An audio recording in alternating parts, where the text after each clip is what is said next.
여러분 반갑습니다. 이만기입니다.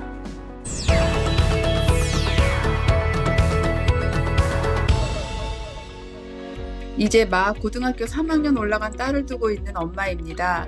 딸이 중고등학교 내내 공부도 잘하고 혼자서도 잘하는 것 같아서 딱히 신경도 많이 안 쓰고 지켜보기만 했는데요. 아이가 이제 고3이 되니 뭐라도 도와줘야 되겠다 생각이 들었습니다. 막상 진로 진학에 대해 알아봤지만 내신, 수능 말고도 뭔가 많더라고요. 추천서, 학생부, 비교과 뭐 이런 것들도 있는데 뭔지 잘 모르겠어요. 딸에게 도움을 주고 싶은데 입시에 대해 부모는 어떤 걸 알아야 될까요? 도움을 주세요. 네, 입시 제도가 상당히 복잡합니다. 그러나 오늘 제 강의 잘 들으시면 길이 보일 거니까 강의 들으시고 그 길을 찾으시기 바랍니다.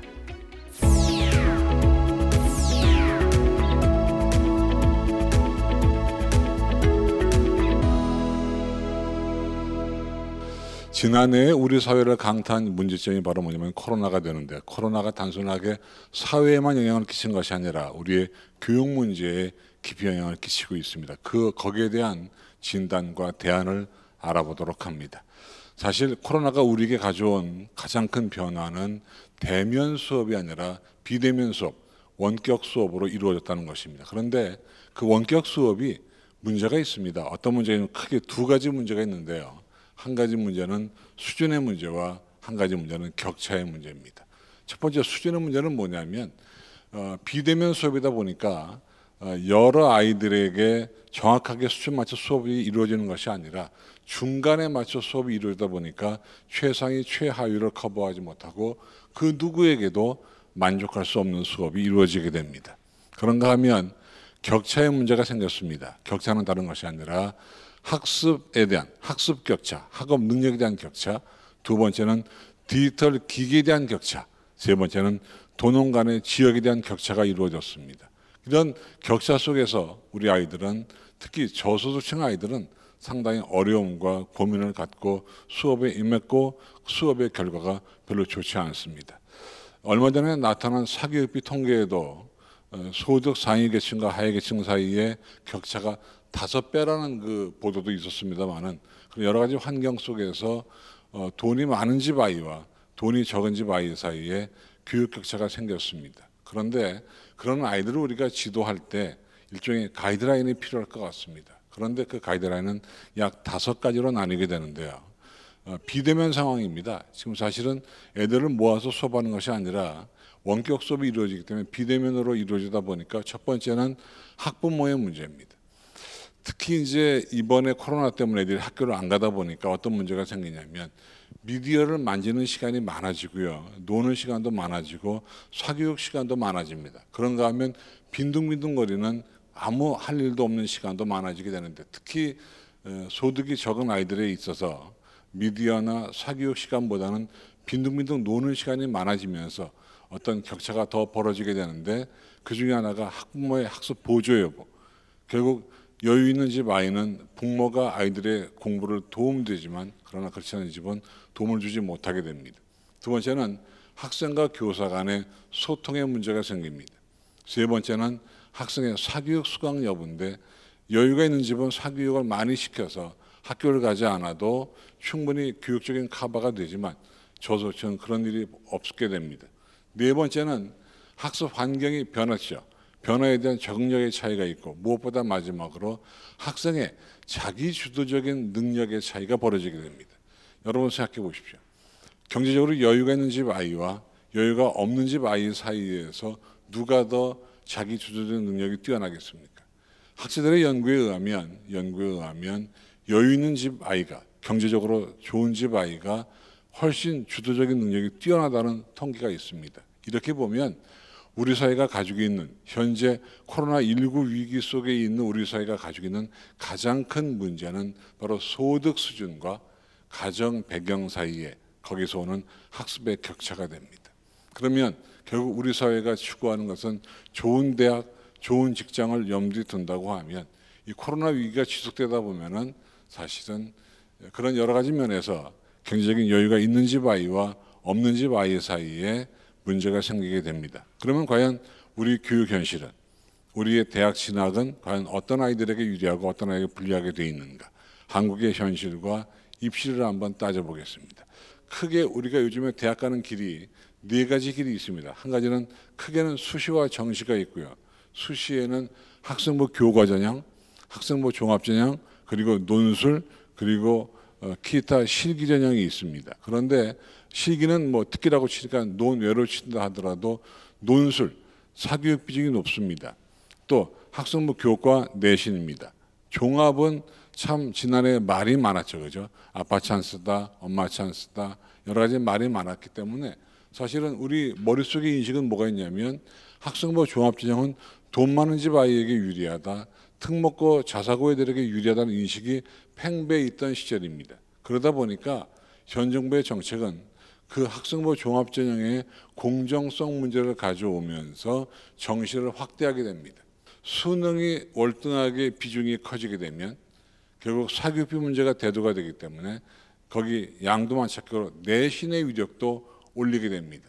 입시는 두 가지로 나뉘게 됩니다. 하나는 내신의 강화와 또 하나는 수능의 강화가 됩니다. 그런데 말입니다.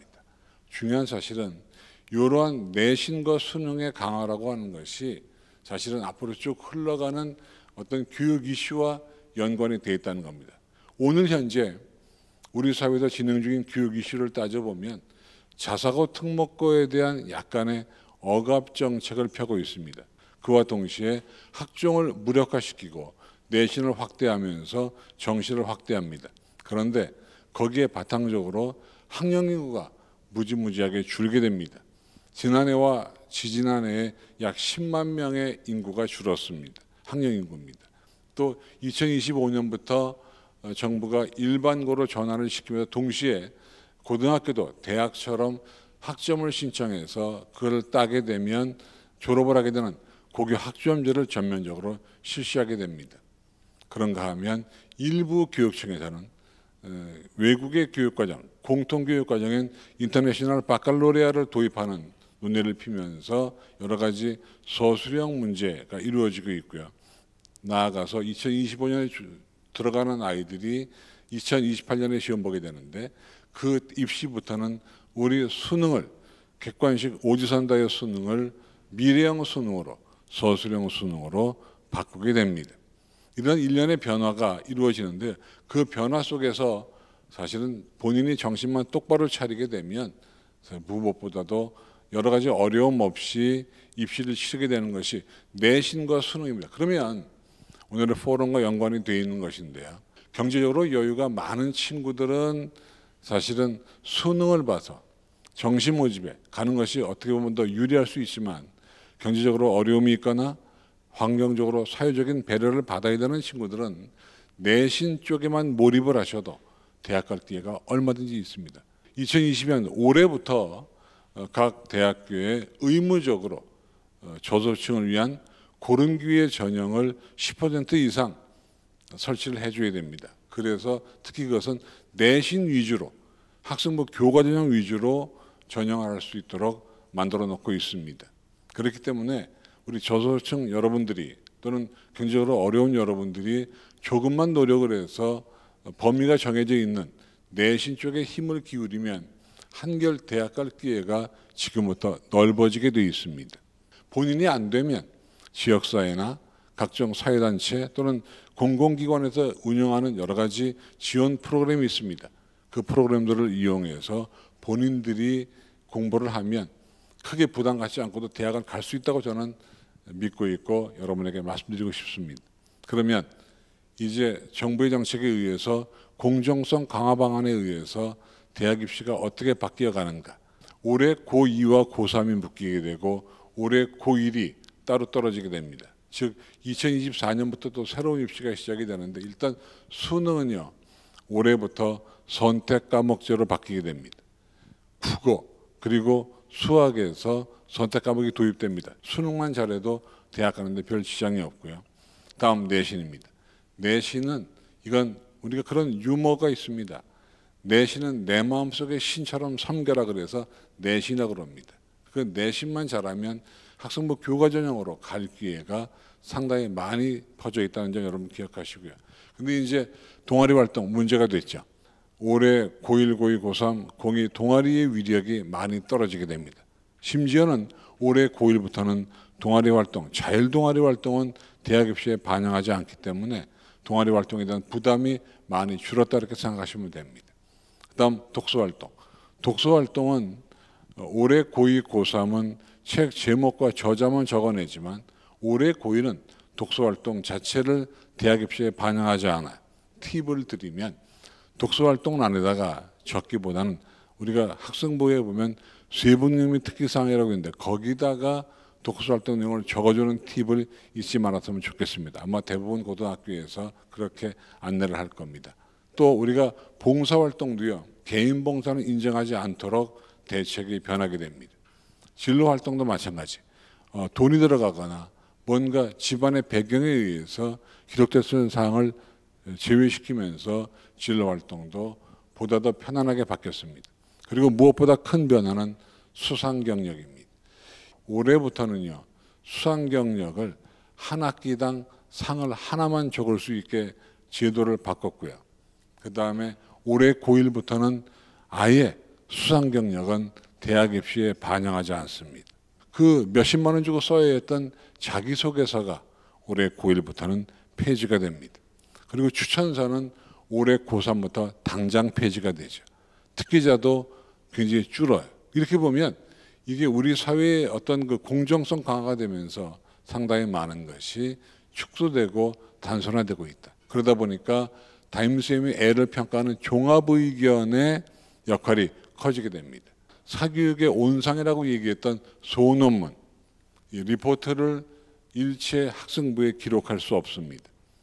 그러니까 뭔가 그동안 교육부가 보기에 돈이 들어간다고 얘기했던 여러 가지 사항들을 축소하고 없앴다는 것이 최근 입시의 흐름입니다. 무엇보다 중요한 것은 쇄분념의 특기사항입니다. 수업 시간에 아이가 어떤 걸 열심히 했냐에 대해서 기록해 주는 거기 때문에 앞으로의 입시는 이 쇄분념의 특기사항이 좌지우지한다고 해도 과언이 아닌 겁니다. 그런가 하면 새로운 2015 개정교육과정에 의해서 아이들은 학생부의 과목 선택에서 본인의 진로와 연관이 있는 내가 공대를 가려고 하면 물리학 2를 듣는 것처럼 뭔가 진로와 연관이 있는 과목을 선택하는 것이 상당한 의미가 있어 보입니다. 그것이 최근의 흐름이고요. 또 그동안 사교육비가 많이 들었다고 했던 영재교육의 발명교육도 학생부에 기록할 수 없습니다. 셀프 학생부는 더더군다나 금지가 되게 돼 있습니다.